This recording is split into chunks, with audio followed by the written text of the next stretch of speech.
अगर देखा जाए तो हकीकी मालदारी तो ईमान की मालदारी है कि ईमान आपको नसीब हो गया है।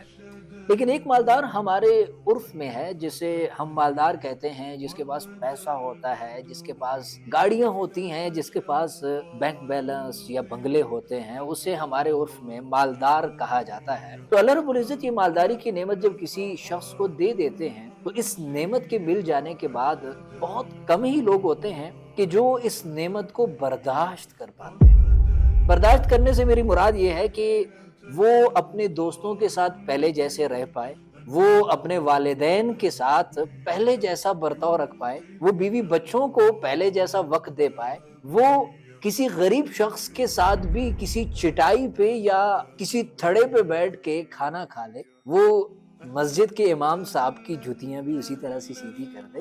तो ये मालदारी की सिफ्त मिलने के बाद बहुत कम ही लोग होते हैं कि वो इन चीजों को मेंटेन रख पाते हैं और अपने आप को उसी सांचे में रहने देते हैं।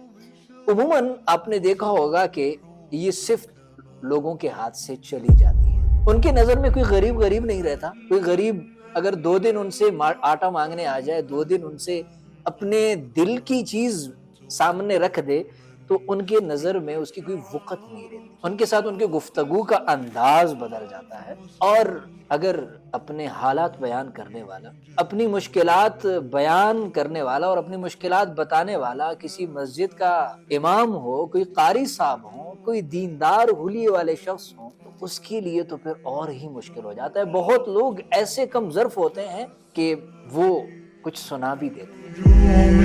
حول القمر وجئتم للأفراح